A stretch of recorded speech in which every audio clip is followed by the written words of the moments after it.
পরিলক্ষিত হয়ে গেল, চারোদিকে মহারাজ চর্চা হয়ে গেল।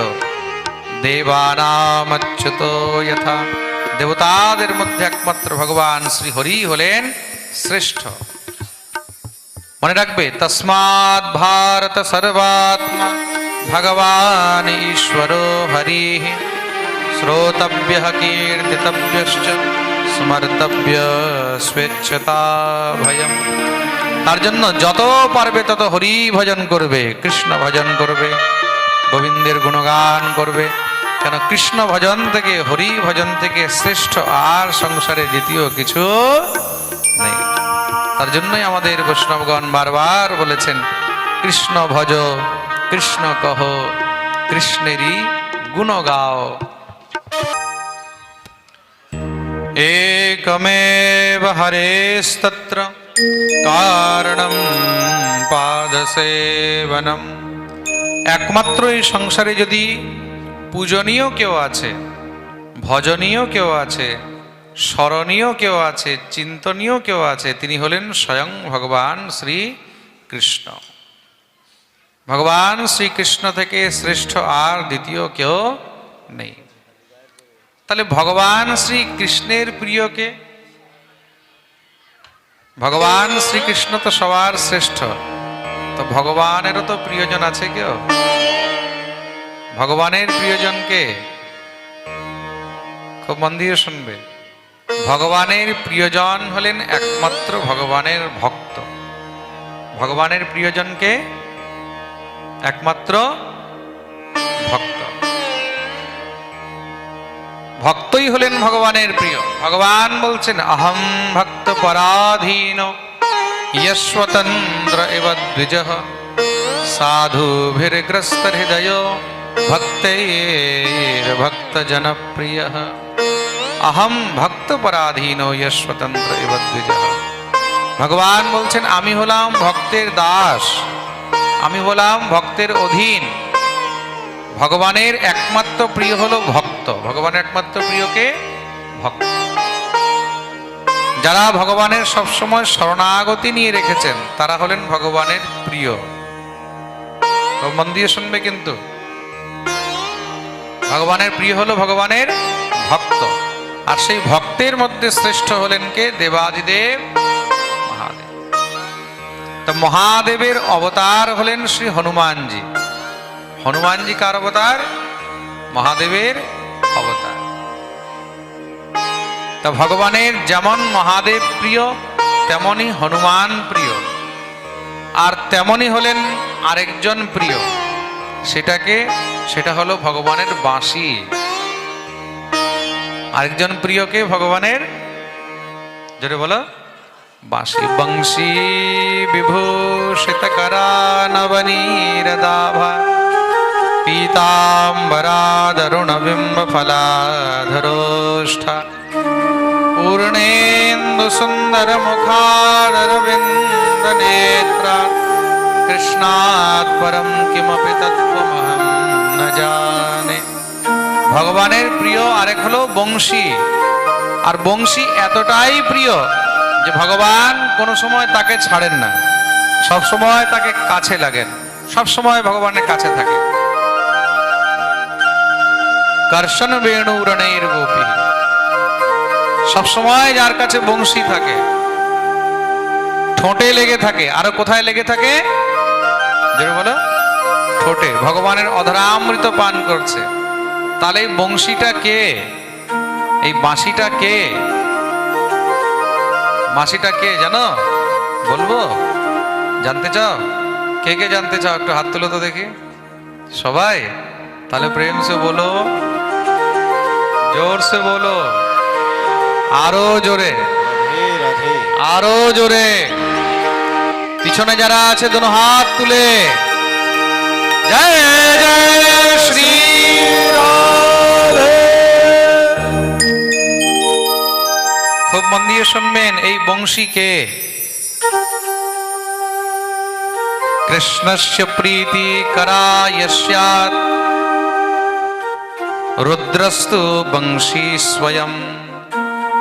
ভগবানের পরম প্রিয় দেবাদিদেব মহাদেবী হলেন স্বয়ং বংশী, তিনি হলেন স্বয়ং বাঁশি। দেবাদিদেব মহাদেব স্বয়ং বংশী রূপ ধারণ করে প্রকট হয়েছে। খুব মন দিয়ে শুনবে। ভগবান হনুমানকে খুব ভালোবাসেন তো ভগবান হনুমানকে খুব কৃপা করেছেন। তো হনুমান ভগবান শ্রী রামচন্দ্রের খুব সেবা করেছেন তো। প্রভু শ্রী রামের পরম সেবক হনুমান, হনুমান থেকে বড় সেবক তো আর কেউ নেই।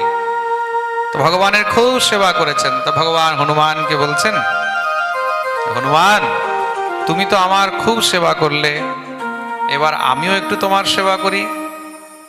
ভগবান তো বলছেন যে ইয়ে যথা মাম প্রপদ্যন্তে তাম তথৈব ভজাম্যহম, যে আমাকে যেইভাবে ভজন করে আমিও তাকে সেইভাবেই ভজন করি, আমিও তাকে সেইভাবেই প্রাপ্ত হই।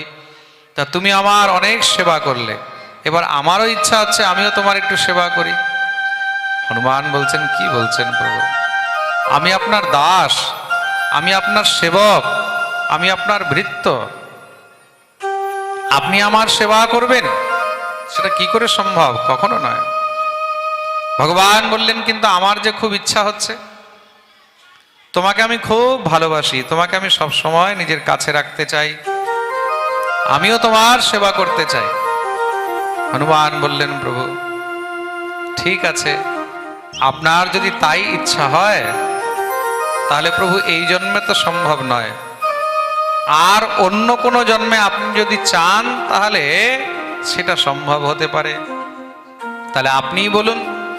ভগবান বললেন, চলো তুমি যখন বলেছ তাহলে এবার আগামী জন্মে আমি তোমাকে সবসময় আমার কাছে রাখবো, আর শুধু কাছেই নয়, তুমি সবসময় আমার একদম নিকটস্থ হয়ে থাকবে, তুমি আমার সবসময় কাছেই, আমার পাশে, আমার সবসময় অধরামৃত পান করবে। কখন? কৃষ্ণ অবতারে, যখন আমি কৃষ্ণ অবতার নেব, তখন সেই কৃষ্ণ অবতারে তুমি তখন সবসময় আমার কাছে থাকবে। কি রূপে? হনুমানজি মহারাজ বললেন, তার জন্য তো শুধু একটি রূপ আছে প্রভু, আমি চাই যে অন্তর থেকে আমি যেন সবসময় ফাঁকা থাকি, আমার ভিতরে যেন কোনো গ্রন্থি না থাকে, আমার ভিতরে যেন কোনো প্যাঁচ না থাকে, আমার ভিতরে যেন কিচ্ছু না থাকে, একদম ফাঁকা, একদম শূন্য। আপনি যেইভাবে আমার মধ্যে রস ভরবেন, যেইভাবে আমাকে আপনি বাজাবেন, সেইভাবেই যেন আমি বাজি, আমি বংশী রূপ ধারণ করে আপনার কাছে থাকবো। বলিয়ে বংশী ভগবান কে জয়। ভগবান বললেন, এবমস্তু, যাও, তাই হবে, তুমি বাঁশি হয়ে আমার কাছে থাকবে। তো স্বয়ং দেবাদিদেব মহাদেব, স্বয়ং রুদ্র, রুদ্রই হলেন কে? দেবাদিদেব মহাদেবী হনুমান। মহাদেবের একাদশ রুদ্র অবতার হলেন ভগবান দেবাদিদেব মহাদেবের 11টি রূপ। কতটি রূপ? জোরে বলো। মহাদেবের কটা রূপ? 11টি রূপ। আর এই 11টি রূপ বলেই মহাদেবকে রুদ্র বলা হয়। রুদ্র মানেই 11। রুদ্র শব্দের অর্থ কত? 11। খুব মন দিয়ে শুনবে। তার জন্য মহাদেবের 11টি রূপ। এই 11টি রূপের মধ্যেই একটি রূপ হলেন স্বয়ং হনুমান। আর সেই দেবাদিদেব মহাদেব বংশস্তু রুদ্র স্বয়ং, স্বয়ং দেবাদিদেব মহাদেব বংশী রূপ ধারণ করে ভগবানের কাছে এসে উপস্থিত হলেন। আর ভগবান সেই বংশীকে সবসময় নিজের ঠোঁটে লাগিয়ে রাখলেন। তো ভগবানের অত্যধিক প্রিয় হলো কে? এই বংশী। ভগবানের অত্যধিক প্রিয় কে? বংশী। আর এই বাঁশি এতটাই প্রিয় যে গোপীগণ বাঁশিকে পর্যন্ত হিংসা করতে লাগলেন। গোপীগণ, যেমন কোনো স্ত্রী নিজের স্বামীর কাছে যদি দ্বিতীয় স্ত্রীকে দেখে, তখন দেখলে যেমন মনের মধ্যে কষ্ট হয়, হিংসা হয়, মনে হয় যে তাকে চুল ধরে একদম মারা ছেঁচড়ে মারি, ইচ্ছা হয় না? যদি কোনো স্ত্রী নিজের স্বামীর কাছে কোনো অন্য স্ত্রীকে দেখে, বা যদি অন্য স্ত্রীকে তার পাশে বসে দেখে, বা যদি দেখে যে তাদের মধ্যে নিকটস্থ রয়েছে, তখন কি করবে? তখন আর ভালো লাগবে? তখন মনে হবে যে ভালো করে একদম মারা দে দনাদন দি। তা তদ্রূপ বংশীকে দেখেও গোপীদের মনের মধ্যে খুব হিংসা হয়, খুব জ্বালা হয়। তো সখীরা একে অপরকে বলে, এক সখী আরেক সখীকে বলছে, সখী দেখ দেখ দেখ, এই বাঁশিটা বাঁশি নয়, এই বাঁশিটা হলো আমাদের সতীন, এটা আমাদের সতীন। ইস, যদি এই বাঁশিটা না থাকতো তাহলে হয়তো শ্যামের কিছুটা প্রেম আমরা আরো বেশি করে পেতাম। দেখো শ্যামকে সবসময় এই বাঁশিটাকেই নিজের কাছে ধরে রাখে। আর বাঁশিটার ভাগ্য দেখো, আমরা শ্যামের কাছে যেতে পারছি না, আমরা শ্যামকে ধরে একটু আলিঙ্গন করতে পারছি না, আর এই বাঁশিটা সবসময় তার ঠোঁটে লেগে রয়েছে, তার অধরামৃত পান করছে। বরহা পীড়ম নটবর বপু কর্ণयो কর্ণিকারম বিভ্রদবাসঃ কনক কপিশম বেজয়ন্তি চ মালাম রন্ধ্রান বেণোরধর সুধয়া पूरयन्नोपबृन्दैर् बृन्दारण्यं स्वपदरमणं प्राविशद गीतकीर्तिः। এই বাঁশি গোবিন্দের যখন ঠোঁটে লেগে থাকে তখন গোপীদের অন্তরে আরো জ্বালা বেড়ে যায়। এক গোপী আরেক গোপীকে বলছে, ইস, যদি বাঁশিটা আমরা চুরি করে নিতাম। সখী, একদিন রাত্রে গিয়ে নন্দের ঘরে যখন শ্যাম ঘুমিয়ে থাকবে, বাঁশিটা আমরা চুরি করে নিয়ে চলে আসবো।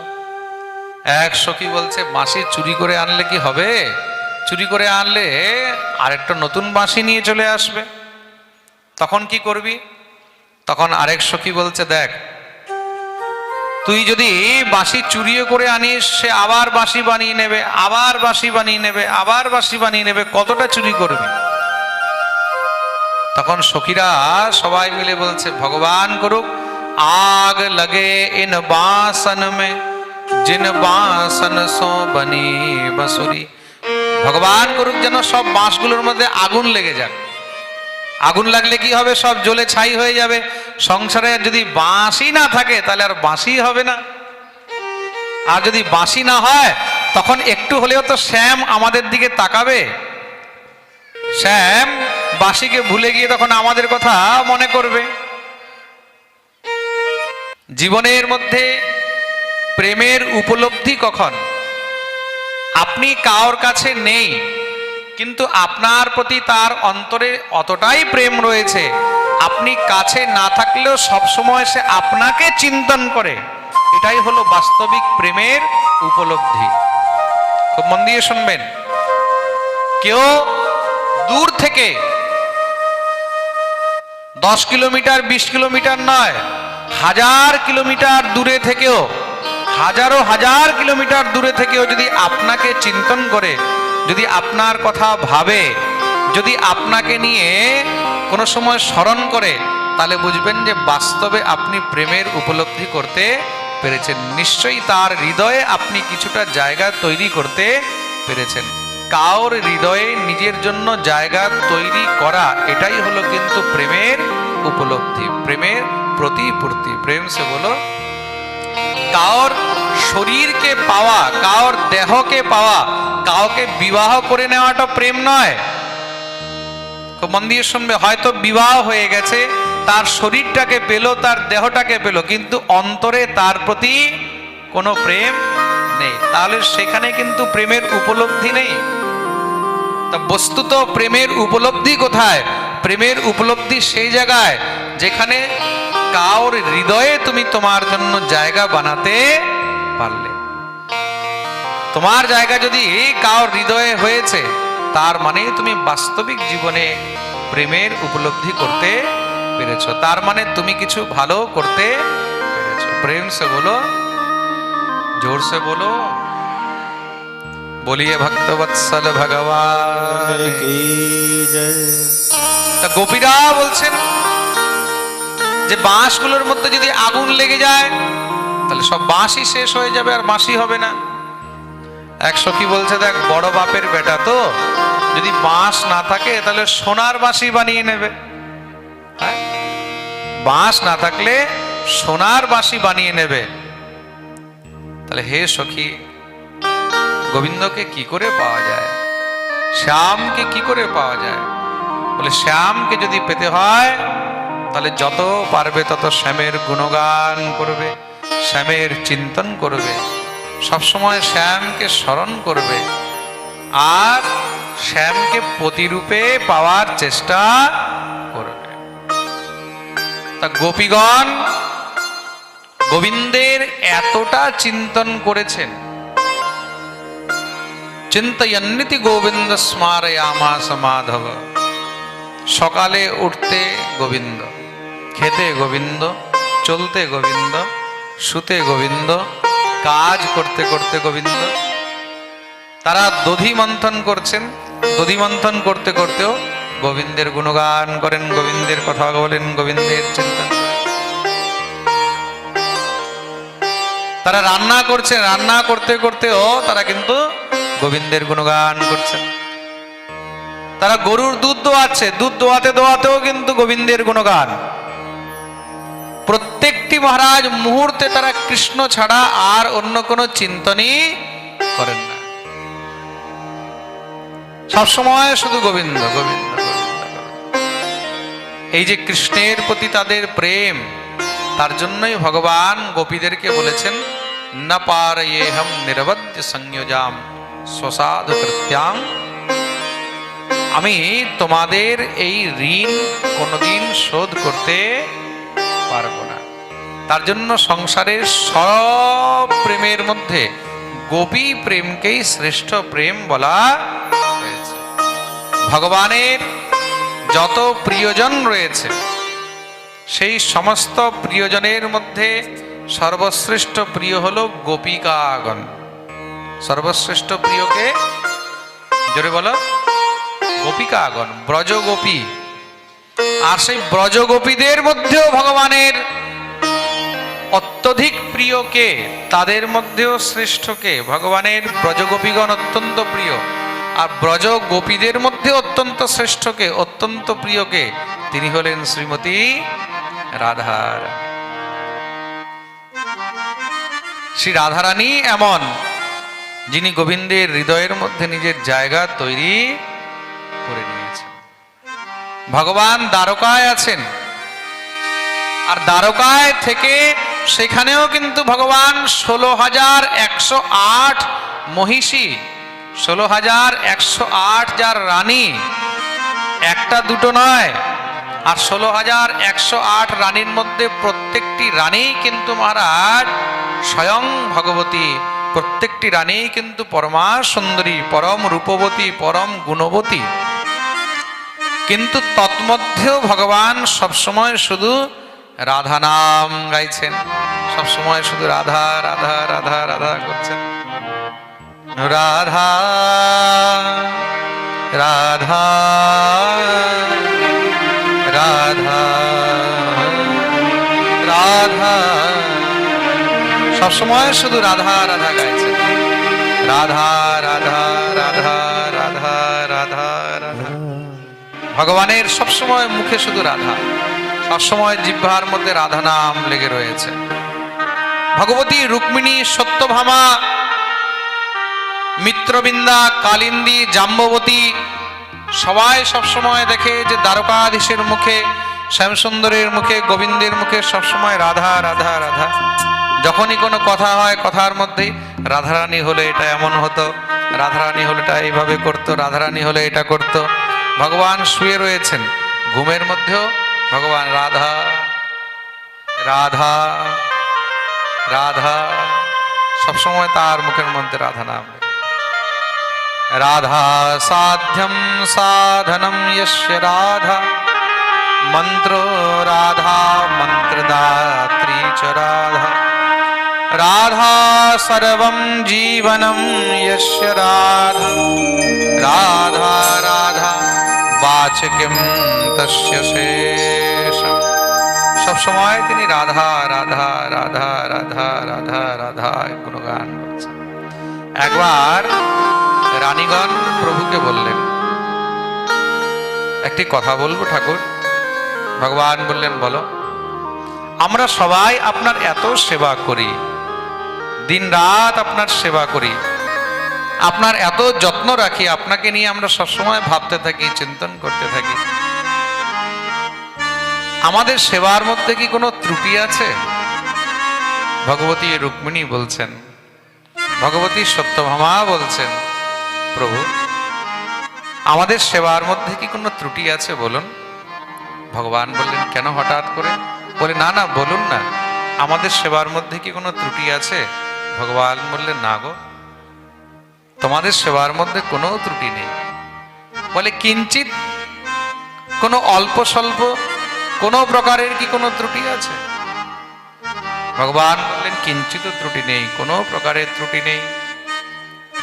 তাহলে একটা কথা জিজ্ঞাসা করব, বলে কি, আমরা আপনার অর্ধাঙ্গিনী, আমরা আপনার সেবা করি, সবসময় আপনার যত্ন রাখি, মন প্রাণ দিয়ে আমরা যতটা পারি ততটা আপনার জন্য করি, কিন্তু তবুও সবসময় আপনার মুখে রাধা নাম, সবসময় আপনি রাধা রাধা রাধা রাধা করতে থাকেন। সেই রাধারানীর মধ্যে এমন কি আছে যেটা আমাদের মধ্যে নেই? রাধারানী এমন কি কৃপা করেছেন? সেই রাধারানীর মধ্যে এমন কি মহিমা আছে যেটা আমাদের মধ্যে নেই? কোন সময় তো আপনার মুখে এইভাবে রুক্মিণী রুক্মিণী, সত্যভামা সত্যভামা, কালিন্দী কালিন্দী, জাম্ববতী জাম্ববতী এগুলো শোনা যায় না? সবসময় আপনার মুখে শুধু রাধা রাধা রাধা রাধা শোনা যায়। তা এমন কি আছে রাধারানীর মধ্যে?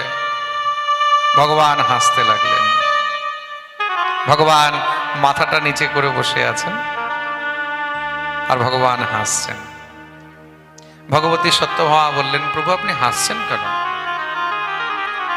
আমাদেরকে উত্তরটা তো দেন, আমরাও তো জানতে চাই যে শ্রী রাধারানী আপনার এমন কি সেবা করেছে, শ্রী রাধারানীর এমন কি মহিমা রয়েছে, রাধারানীর মধ্যে এমন কি আছে যেটা আমাদের মধ্যে নেই, যেটা আমরা আপনাকে দিতে পারবো না? কিছু তো আছে নিশ্চয়ই, সংসারে যদি কিছু এমন না থাকে তাহলে কেউ কারোর নাম সবসময় নেবে না। নিশ্চয়ই কিছু তো রাধারানীর মধ্যে আছে, আমরা সেটা একটু জানতে চাই, কৃপা করে আমাদেরকে একটু বলুন।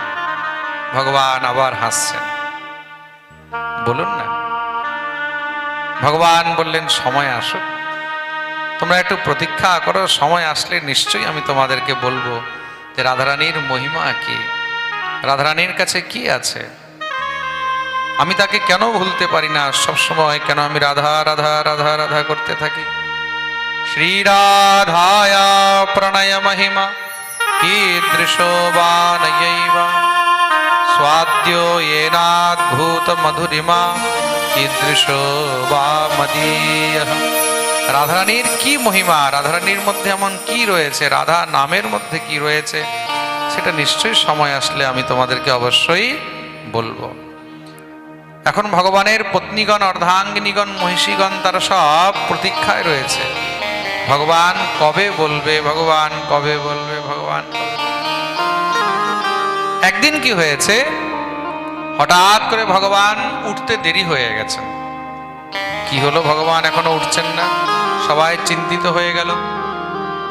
প্রভুকে ডাকছেন, জাগাচ্ছেন, হে দ্বারকাধীশ প্রভু কি হয়েছে? ভগবান থরথর থরথর করে কাঁপছেন, ভগবানের শরীর কাঁপছে। যখনই গায়ে হাত দিয়েছে, হাত দিয়েই তো দেখছে শরীর একদম তপ্ত হয়ে রয়েছে, একদম মহারাজ গরম হয়ে রয়েছে। দেখেই তো সব একদম ভয় পেয়ে গেল, ভগবানের জ্বর উঠেছে। সেই কি মহারাজ ভগবানের শরীরে কম্পন, ভগবানের শরীর কাঁপছে, ভগবানের শরীরে কম্পন দিচ্ছে,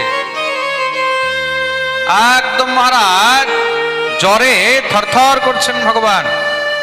রানীগণ সব চিন্তিত হয়ে গেলেন, তাড়াতাড়ি করে দ্বারকার যে রাজবৈদ্য, সেই রাজবৈদ্যকে ডাকা হলো। রাজবৈদ্য এসেছেন, ভগবানের উপচার আরম্ভ করলেন, সমস্ত সব ঔষধি ইত্যাদি প্রদান করলেন, ভগবানকে ওষুধ দেয়া হলো। ভগবানের জ্বর আর কমছে না, কোনো মতেও ভগবানের জ্বর কমছে না।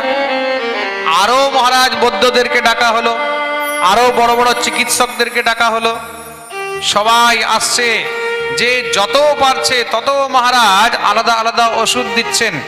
যার কাছে যত মহারাজ ঔষধি রয়েছে সমস্ত সব ঔষধি উপযোগ হলো, সমস্ত সব ঔষধি প্রয়োগ করা হলো, কিন্তু তবুও ভগবান শ্রীকৃষ্ণের জ্বর আর কমছে না। ভগবানের শরীরে কম্পন চলছে। সবাই তো চিন্তিত হয়ে গেলেন, এখন কি করা যায়? কেউ আর কোনো উপায় খুঁজে পাচ্ছে না, কান্নাকাটি শুরু হয়ে গেছে। ভগবান যদি কষ্টে থাকে তখন কি আর ভালো লাগে? সবাই কান্নাকাটি শুরু করে দিয়েছে। চিন্তায় চারদিকে একদম মহারাজ চর্চা ছড়িয়ে গেছে, হুলোহুলি শুরু হয়ে গেছে। দ্বারকাধীশের জ্বর আর ঠিক হচ্ছে না। দেবর্ষি নারদ এসে উপস্থিত হয়েছেন। নারদ এসে ভগবানকে প্রণাম করলেন।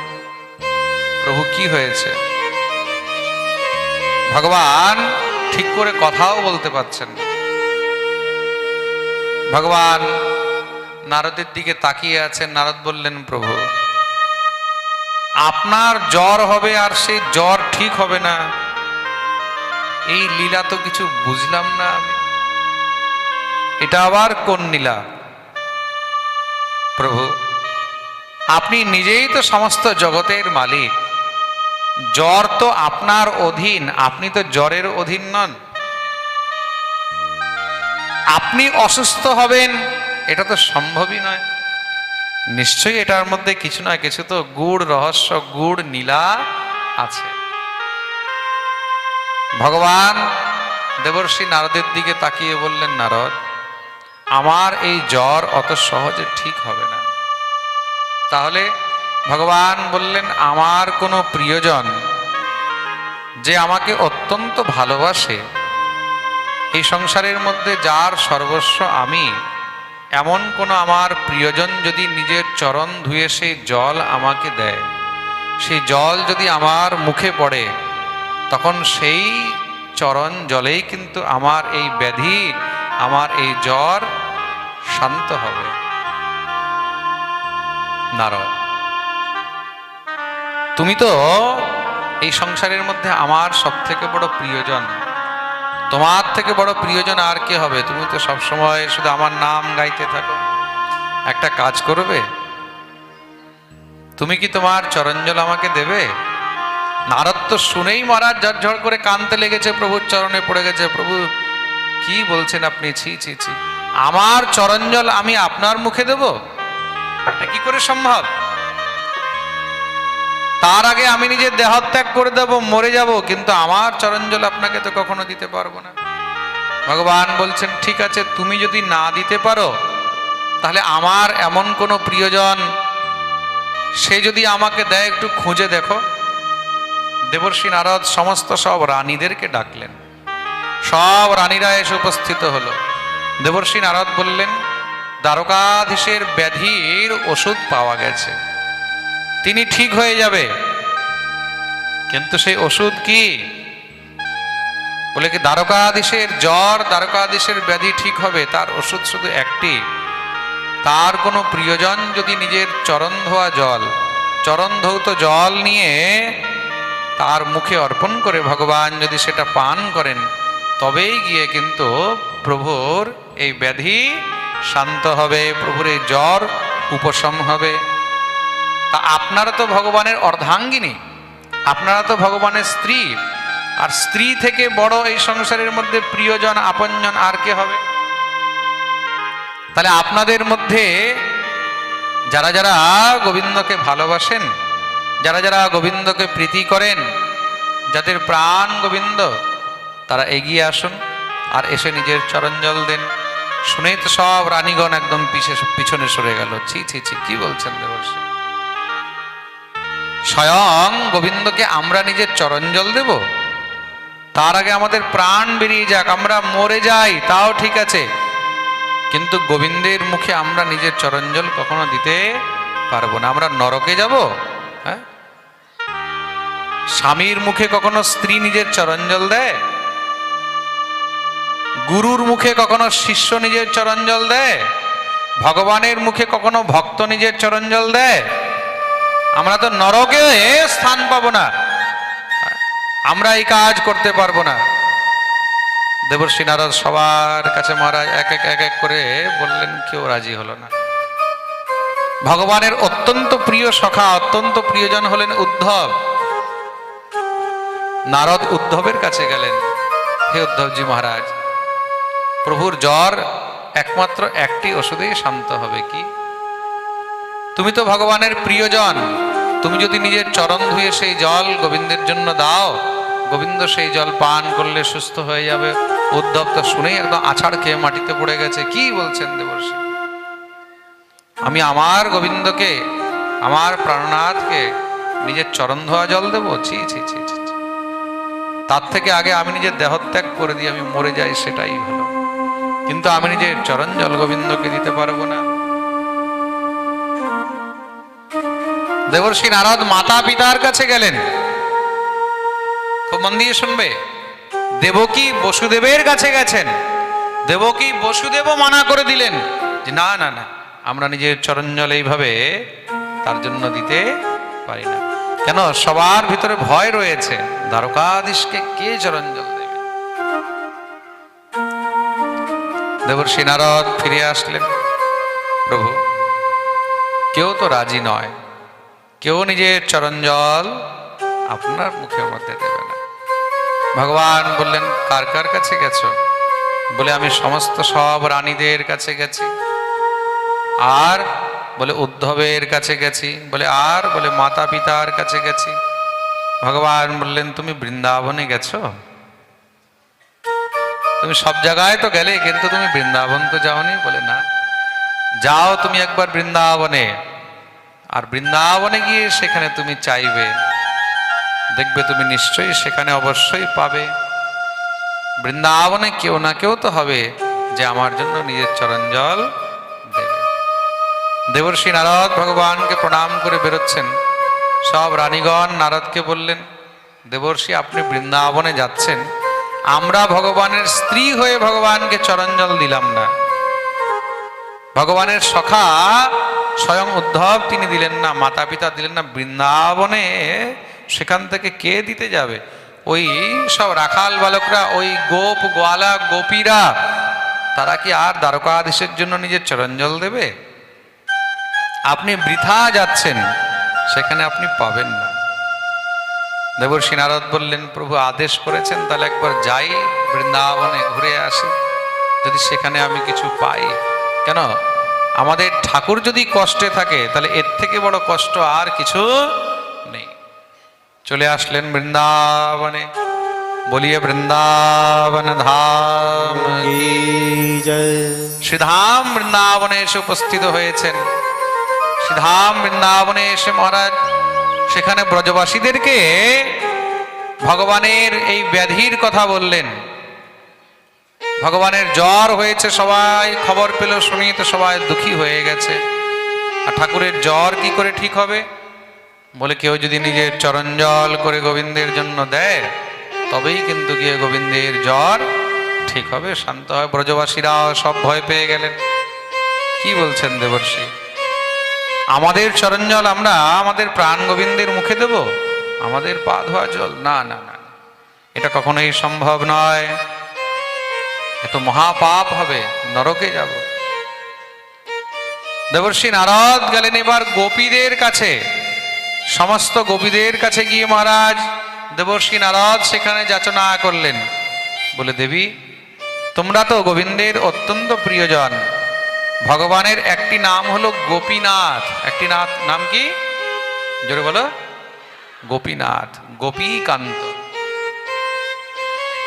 তোমরা কি নিজের চরণ জল দেবে? গোপীরাও সব পিছনে সরে গেল। কি বলছো তুমি দেবর্ষি? স্বয়ং শ্রীহরির জন্য, দ্বারকাধীশের জন্য আমরা আমাদের চরণ জল দিতে পারি? কখনোই সম্ভব নয়, তো মহাপাপ হবে। দেবর্ষি নারদ সেখান থেকে চলে গেলেন শ্রী রাধারানীর কাছে। যখনই মহারাজ বর্ষানায় শ্রী রাধারানীর মহলে গিয়ে উপস্থিত হয়েছেন, প্রিয়াজি দেবর্ষি নারদকে দেখলেন। নারদকে দেখেই সঙ্গে সঙ্গে আসন দিয়ে বসিয়েছেন। আসুন আসুন দেবর্ষি, আজ আপনি খুব কৃপা করলেন, এখানে আছেন।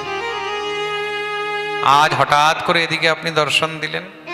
দেবর্ষি নারদ ভগবতী শ্রী রাধারানীকে বললেন, হে স্বামিনীজি, হে রাধারানী, আমি এই সময় সোজা দ্বারকা থেকে এখানে এসেছি। কি বলছেন, আপনি এখন দ্বারকা থেকে এসেছেন? কেমন আছে দ্বারকাধীশ? কেমন আছেন আমাদের গোবিন্দ? কেমন আছে আমার কানাই? কেমন আছে আমার কৃষ্ণ? দেবর্ষি নারদ বললেন, হে রাধারানী, দ্বারকাধীশ খুব কষ্টে আছেন। তিনি এখন জ্বরগ্রস্ত হয়ে গেছেন, জ্বর ধরেছে, ব্যাধিগ্রস্ত হয়ে গেছেন। তো দ্বারকার মধ্যে এমন কোনো বৈদ্য নেই, এমন কোনো চিকিৎসক নেই, দ্বারকাধীশকে ঠিক করতে পারেনি এখনো?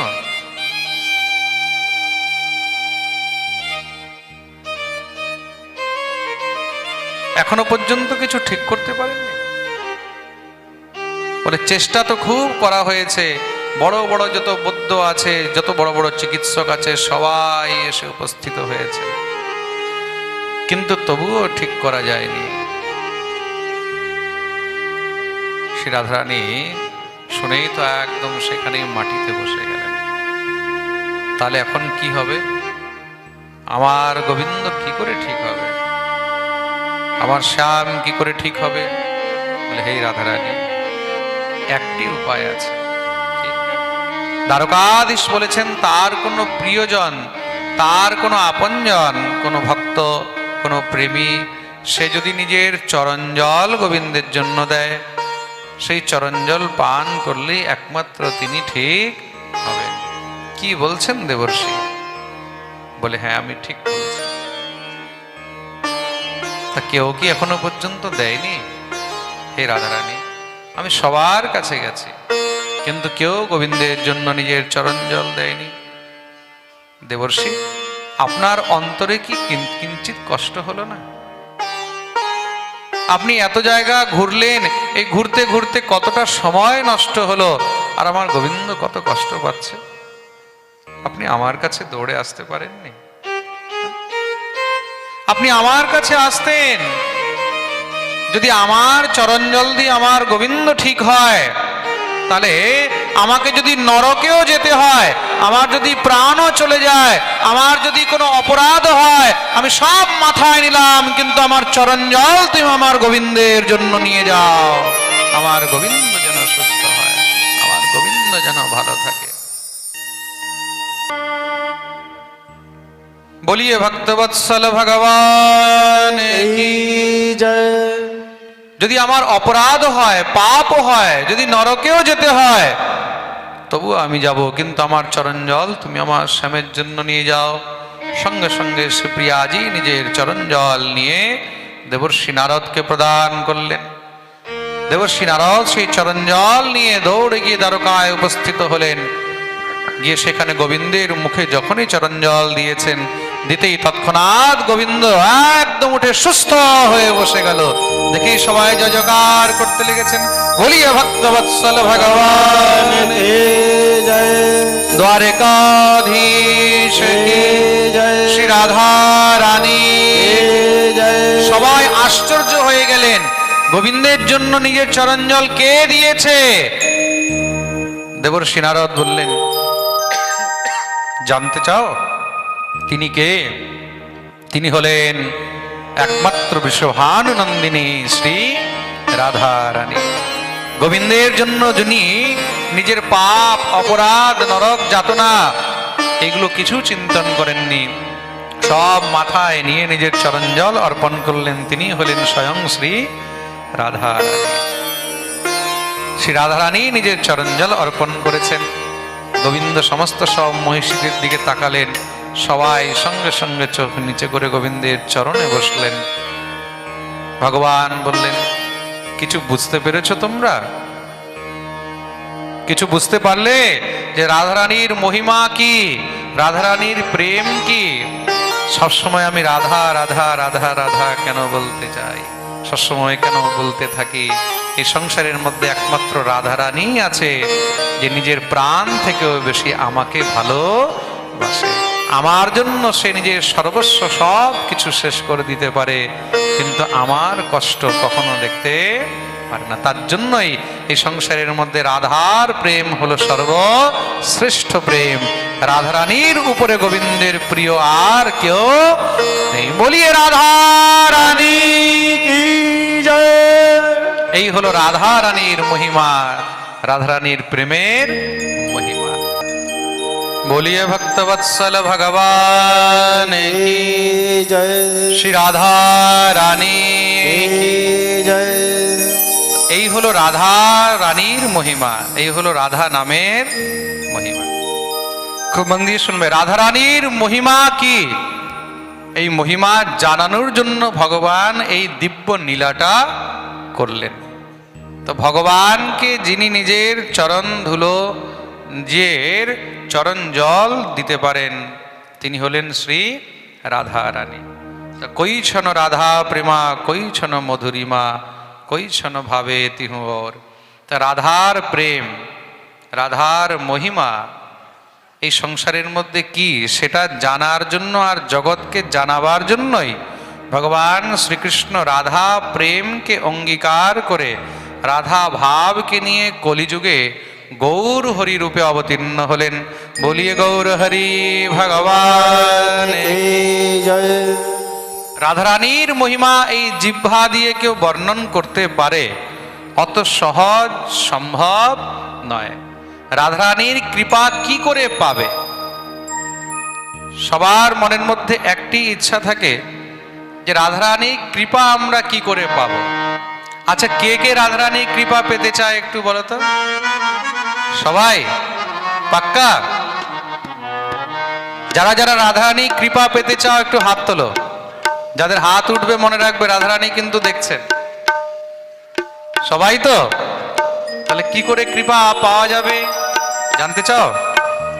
তা রাধারানী কৃপা যদি পেতে চাও তাহলে তোমাদেরকে রাধারানীর চরণাশ্রয় নিতে হবে। কি নিতে হবে? চরণাশ্রয়। রাধারানীর কাছে যেতে হবে।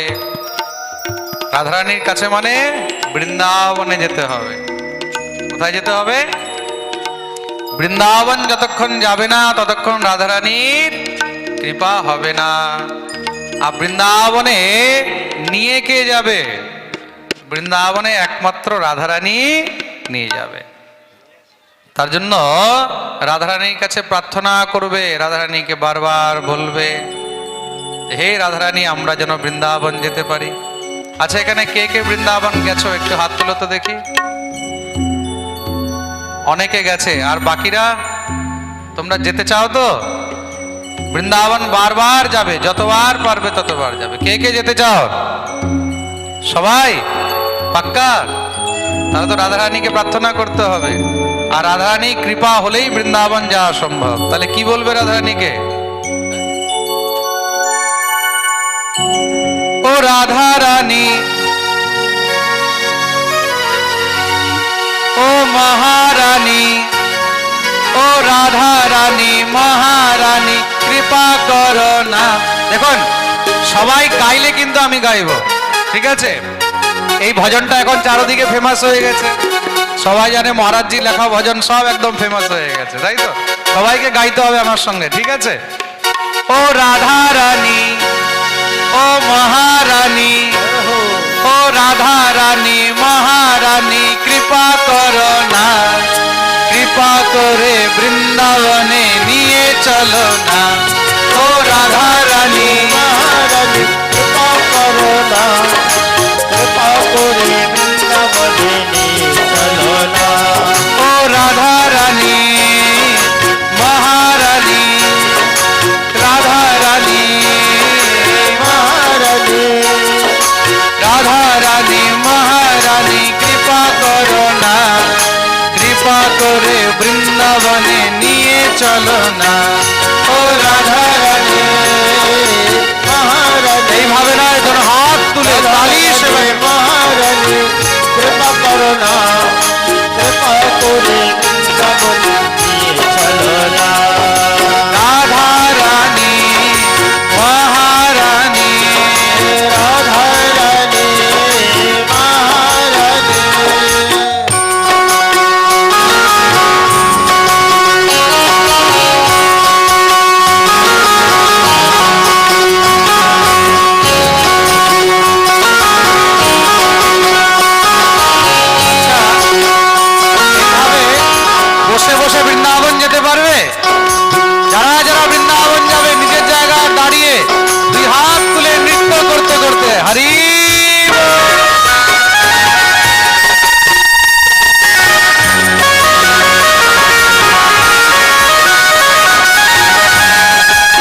आज के आनंद की सब भक्तों की सब संतों की गौ माता की अपन अपन माता पिता की अपन अपन श्री गुरुदेव भगवान की जय जय श्री राधे निताई गौर हरि बोल। श्री রাধারানীর মহিমার দিব্য বর্ণনের সঙ্গেই আজকের এই দিব্য হরিকথা অমৃতের এই আনন্দ মহোৎসবকে আমরা এখানেই বিশ্রাম দেব। আর এবার একটু ভাগবতের আরতি হয়ে যাবে। আরতির পরে সবাই প্রসাদ নিয়ে নিজের নিজের গন্তব্যে গমন করবেন। যেরকম আমাদের শ্রী শুভেন্দুবাবু আপনাদেরকে বলেছেন সবার জন্য প্রসাদের ব্যবস্থা আছে, সবাই প্রসাদ নিয়ে গন্তব্যে গমন করবেন। আরতি আরম্ভ হবে। শুভেন্দুবাবু যেখানে আছেন চলে আসবেন, আরতি শুরু হবে। আরতির পরে সবাই প্রসাদ নিয়ে গন্তব্যে গমন করবেন। बोलिए वृंदावन बिहारी लाल की जय। श्री राधा रानी की जय जय श्री राधे। আমাদের নিচে থেকে সব মাতাজিরা বলছেন মহারাজি অঙ্গে মাখো রে, এই ভজনটা করতে। একবার সবাই জোর